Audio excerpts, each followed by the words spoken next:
যে আরো ফজলুর রহমান এসে বলছে জামাত ইসলাম ক্ষমতা আসলে সে বিষ খাইব। আচ্ছা, এখন আমি তার বিষ খেতে বারণ করবো। আমার সাথে খুব ভালো সম্পর্ক বলে অনেক টক শো করছে, আমি তার বিষ খেতে না করবো। এমন কোনো কাজ করে না যে আল্লাহ বিরোধী হয়ে যায়। বিষ খাওয়া তো মহাপাপ। আপনি কি দুজো যাবেন? আপনি ফজলুর রহমান মুসলমানের ছেলে, বিষ খাবেন কেন আপনি? কে ক্ষমতা গেল কি না গেল জনগণের ব্যাপার। আপনি কি জনগণের বিরুদ্ধে, জনরায়ের বিরুদ্ধে? জনগণ যদি মনে করে জামাত ক্ষমতা যাবে, যদি ভোট দেখে, কিন্তু কাটছবি হবে না, আপনার অসুবিধা কি? আপনি বিষ খাবেন কেন? তাই তো বোঝা গেল আপনার জীবন দর্শনটা ভুল।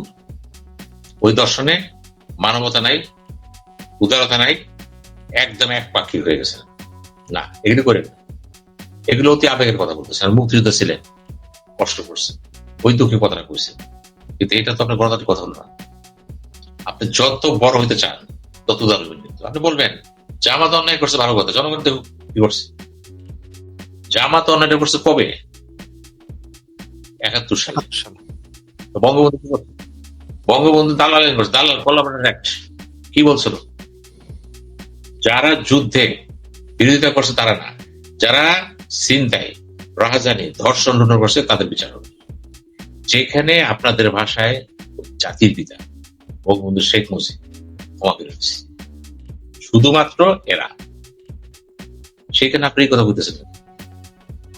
যুদ্ধের পরে দেশে মেনে নিয়েছেন, মেনে নিচ্ছি, আমি যুদ্ধের পরে আমি পরাজিত, আপনি বিজিত, আমি বিজিত, আপনি জিতছেন, আমি মনে হয় ভুল ছিলাম, ঠিক আছে, সরি, তাই বলে আমাকে উৎসুক করে দেবেন, মেরে ফেলাবেন পুরোপুরি? তবে কথা আছে, আমি যদি পরাজিত হওয়ার পরে আবার অতীত কাজগুলো আমার উত্তর চাই, সেই ক্ষেত্রে অন্য জিনিস, সেই ক্ষেত্রে বলে আমার খাদ্য চেয়ে যাবে। আজকে যারা জামাত ইসলাম করে 2% লোক আছে, 2% লোক মুক্তিযুদ্ধ ছিল, ওই ওই সময় ছিল। এখন 50 বছর 52 বছর হয়ে গেছে। এখন জামাত যারা করে হচ্ছে 60 বছর 65 বছর বয়স, ওরা রাজাকারী, আলমদনি, আল শামস।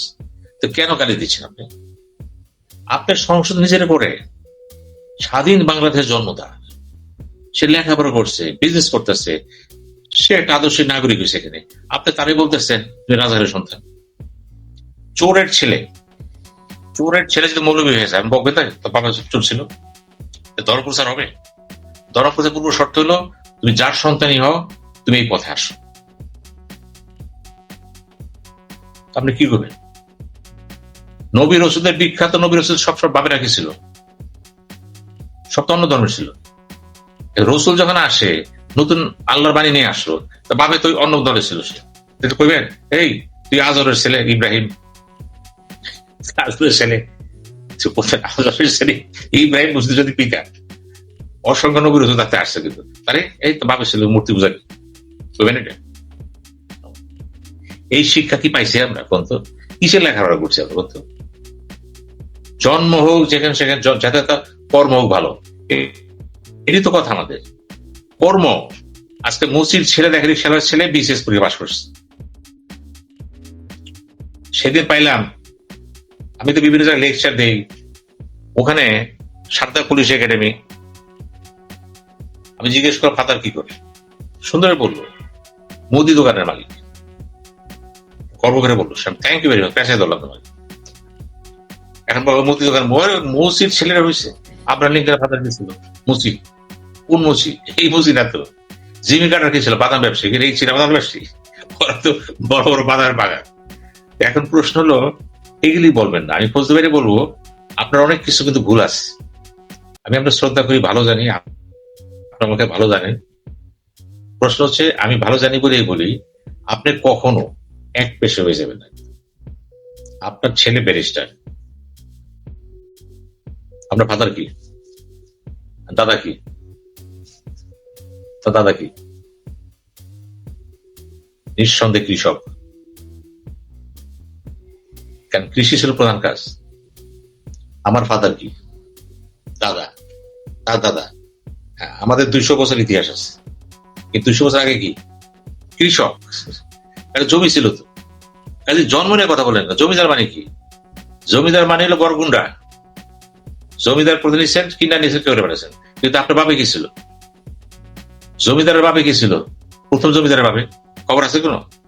এগুলি বলেন না প্লিজ। ইভেন দেখেন, আমি বলি, বঙ্গবন্ধু শেখ মুজিব ফাদার কি ছিল? লুৎফর রহমান। সেরেস্তাদ ছিল, সেরেস্তাদা। তার তার ফাদার কি ছিল? এত চার কেন? কিসের সৈয়দ বংশ, কিসের আপনার সিনহা বংশ, কিসের আপনার কি চৌধুরী বংশ? এটা কে বানাইলো? এগুলো তো বানানো হয়েছে। এগুলো ব্রিটিশরা টাইটেল দিয়ে দিচ্ছে, আপনি হয়ে গেছে। কিন্তু মূলত আপনি কি ওই ব্রিটিশদের গোলামি করেছেন, এজন্য গোলামির টাইটেল পেয়েছেন। খান টাইটেল কি? খান মোল্লা এগুলো হয় না। কিন্তু আমি সেই জন্য বললাম, মানুষের বড় পরিচয় হলো মানুষ তার মেধা প্রকার। কেউ লাঠিয়াল, নন লাঠিয়াল কর্মচারী। পুরো ভারতবর্ষের টাইটেল গুলি সবসময় বিতর্কিত, এগুলো কিন্তু মানে মানুষের পরিচয় দেয় না। সৈয়দ বংশের ছেলে আমি, তার মানে কি? নবাব সিরাজুল বাবা কি ছিল বল, আপনি জানেন কি ছিল? কার নাম? উনি আলিবর্দী খান নাতি। হ্যাঁ, না না না মেসিং। কিন্তু ওর বাপে কি ছিল? ওর বাপে কি ছিল? ইতিহাস। ওর বাবার নাম ছিল মনে হুসেন আলী, আমিনা বেগমের স্বামী। ওর বাবার নাম নওয়াব, কি যেন নাম, মার নাম ছিল আমিনা বেগম। এখন নবাব সিরাজুল্লাহ বলে কেনা? নবাব সিরাজুল্লাহ কে বানাইলো? না না, এটা আলিবর্দী নানা বানাইছে। বাংলা বিহার উড়িষ্যার অধিপতি। এখন আসে, এটা তো হয় না। ইভেন দেখেন তো, মুঘল সাম্রাজ্য প্রতিষ্ঠাতাকে বাবর। বাবরের বাপে কি ছিল? তার বাপে কি ছিল? বাবরের ছেলে বলতে পারে বাবরের ছেলে, এবং শাহজাহান, আরঙ্গজেব, এরা বলতে পারে আপনার বাপের ছেলে। বাবরের বাবা সম্ভবত তুরস্কের ফারগানা রাজ্যের একটা ছোটটা রাজ্যের রাজা ছিল। ঠিক আছে, নামটা মনে পড়তে। তার বাপে কি ছিল? আমি বলছি তার বাপে কি ছিল।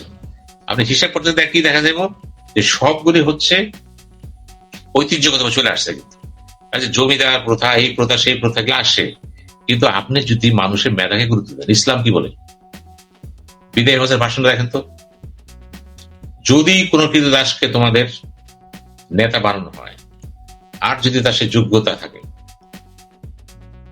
তাকে মেনে নাও। রসুল কি বলছে?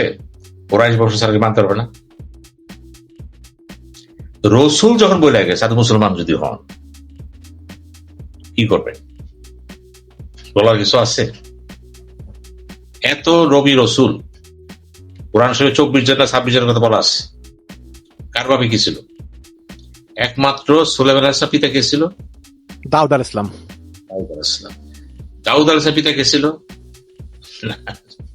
দাউদ আলাইহিস সালাম যেহেতু রাজা ছিল, গোলন্দাজ বাহিনীর চিফ ছিল, সে যে রাজা হয়ে গেল, সুলাইমান আলাইহিস সালাম চলে আসে। ওর কাছে সে নবী রসুল হয়ে গেল। তার কি ছিল? ইউনূস আলাইহিস সালাম বাপে, ইউনূস আলাইহিস সালাম মাছের ব্যবসা করত। মাছের ব্যবসা করত।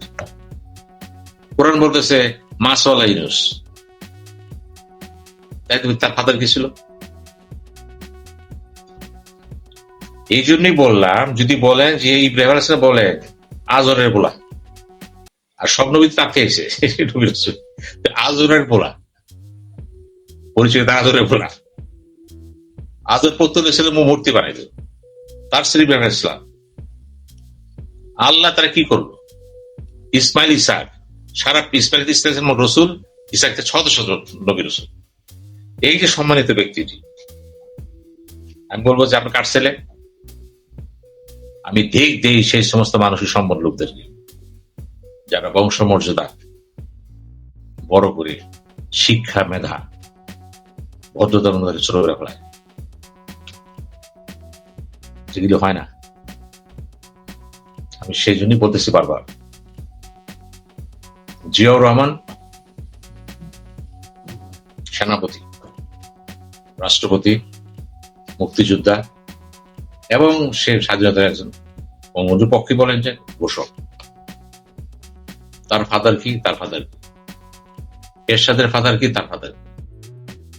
এরশাদ বড় হয়েছে তার গুণে, জিয়া বড় তার গুণে, শেখ মুজিব বড় তার গুণে। মাওলানা ভাসানী পিতা কি? বলবেন এই তার ছেলে তুই। ভাসানী তো বট গাছ, সবাই শেরে বাংলা কাটছে। সোহরাওয়ার্দীর কথা বলতে পারেন, বিখ্যাত পরিবার। তার বাপ একই কথা।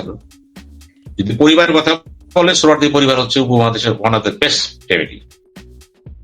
তো সে তো না বলতে, ইন্দিরা গান্ধী বাপকে আসেন, জওয়াহরলাল নেহরু, নেহরু বাপকে মতিলাল নেহরু, মতিলাল নেহরু বাপকে। আগে অনেকে মনে করে ইন্দিরা গান্ধী গান্ধী পরিবারের লোক, ভুল। উনি ফিরোজ গান্ধীর ওয়াইফ। ফিরোজ গান্ধী কাশ্মীরের গান্ধী পরিবারের সন্তান, নট গান্ধী, আমাদের গান্ধী না। না, এই মহাত্মা গান্ধীর সঙ্গে ইন্দিরা গান্ধীর সম্পর্ক কি, বা জওয়াহরলাল নেহরু গান্ধীর সঙ্গে ইন্দিরা গান্ধীর সম্পর্ক কি? নাই, কোনো সম্পর্ক নাই। মহাত্মা গান্ধী ফিরোজ গান্ধীকে স্নেহ করত, সে কংগ্রেস করত, এবং সে সম্ভবত এমপি হয়েছিল একবার। ফিরোজ গান্ধী হলো গান্ধী পারস্যের কাশ্মীরের গান্ধী পরিবার, ওখান থেকে আসছে। এবং কমলা নেহরুর বউ ওয়াইফ কমলা তাকে পছন্দ করত। এই কমলার পছন্দের কারণে ইন্দিরা পছন্দ করতো না, বিয়েটা সেই জন্য হয়েছে। ইন্দিরা গান্ধীর সম্পর্ক ছিল ব্যারিস্টার সিনহা বোম্বের, অনেক কথা আছে এখানে, বুঝছেন? তো কাজেই এই যে বলেন যে মতিলাল নেহরু, ও তো মতি নেহরুর পুরো নাম কি? নেহরু মতো অর্থ কি? এই নেহরু আসছে কই থেকে? ওই কাশ্মীর থেকে আসছে। এইসব কোথায় বাস করলো? এই দিল্লিতে। কোথায়? একটা খালের পাড়ে। খাল মানে কি? নেহার। এই নেহার থেকে নেহরু এলো। খালের পাড়ের বাসিন্দাকে বলা হয় নেহরু। উনি গান্ধী কাশ্মীর থেকে বিচ্ছিন্ন হওয়ার জন্য এটা নিয়ে নিলেন। তো মূলত তুমি নেহরু না, মতিলাল নেহরু চাকরি করতেন ব্রিটিশদের, উনিও ভালো লয়ার ছিলেন। তার ছেলে আসেন এখানে, কায়দাজুল মোহাম্মদ জিনের পিতাকে, ভালো করাচির বড় লোক ছিল, তার পিতাকে খবর নেই। আমি সেই জন্য বারবার বলতেছি, দেখেন আমরা কিন্তু বেশি দূরে যাবো, কিন্তু বড় বড় মহানগরী কোথায় এসে তারা পিতার দিকে তাকে আসেনি। তো লেনিনের পিতাকে, মার্কসের পিতাকে আপনাকে চিন্তা করতে হবে, জর্জ ওয়াশিংটনের পিতাকে না, আব্রাহাম লিঙ্কনের পিতাকে। আপনি দেখেন তার কর্মটা কি। অ্যারিস্টটলের পিতাকে, প্লেটোর পিতাকে আমি পিতা খুঁজবো না। আমরা খুঁজবো ব্যক্তিকে নিজের গুণে আলোকিত হয়েছেন। নজরুলকে, নজরুল পিতা কি? নজরুল তো অন্যরকম জিনিস। আমি সেই জন্যই বলতেছি যে এত বড় টাইটেল দিয়ে না। আমাদের মাওলানা সাহেব দেখি এত বড় নাম লেখে, টায়ার্ড হয়েছে নামের পরে। কেন? সিম্পল, আপনাকে এটি বলেন না। অনেক ডিগ্রি নিয়েছে, ডিগ্রিটা কি করবেন? প্যাকটা খেবেন? ডিগ্রি কিচ্ছু হবে না যদি নিজে মানুষ না হন, নিজেরা না চিনেন, সমাজকে না চিনেন, রাষ্ট্র না চিনেন, এবং আপনাকে সৃষ্টি হয়েছে তাকে না চিনেন। কি দাম আছে আপনার? এই যে ভূমিকম্পটা হয়ে গেল, দেখেন তো, এই যে ভূমিকম্প হয়ে গেল, আমার বিকাল হয়েছে দেখো 2টায়, টের পাইছে অল্প। আমি তো ছিলাম বাথরুম গোসল করতেছিলাম, আমি দেখি আমার শরীর কাঁপতেছে। আমি ঘটনা কি, আমার কিছু হয়ে গেল আবার? দেখি সাথে সাথে বেসিনে পানি কাঁপতেছে, ও দরজা কাঁপতেছে, বুঝে ফেলেছি ভূমিকম্প হয়ে গেল। মাত্র 26 সেকেন্ড, 5.7, 26 সেকেন্ড, 5.7 রেক্টার স্কেল। যদি এটা 1 মিনিট হইতো, 6তে যদি যায়, বিশ্বকরে বলতেছেন ঢাকা সম্পূর্ণ ভূমিকম্প প্রবণ এলাকা। ভূমিকম্প হওয়াটা এখানে মানে অতি মানে ওভার হয়ে গেছে, 100 বছর আগে হয়েছিল। এই যে জীবন টের পান নেই, মর্যাদা, নেতা, পণ্ডিত, বিজ্ঞ, বংশমর্যাদা, ডেথ লেভেলস টু অল, মৃত্যু সবাইকে সমান করে দেয়। শিক্ষা নেন। আইনস্টাইনের ফাদার কি ছিল? নিউটনের ফাদার কি ছিল? কত গল্পবান। এরপরও কইবেন যে বংশমর্যাদা সব। বিসিএস পরীক্ষায়, সিএসসি পরীক্ষায়, সিএসএস করে পাকিস্তানে আগে দেখা হইতো কার ছেলে কোন বংশ। বাংলাদেশ কিন্তু আল্লাহর রহমতে কিন্তু উঠেছে, গণতান্ত্রিক দেশ তো।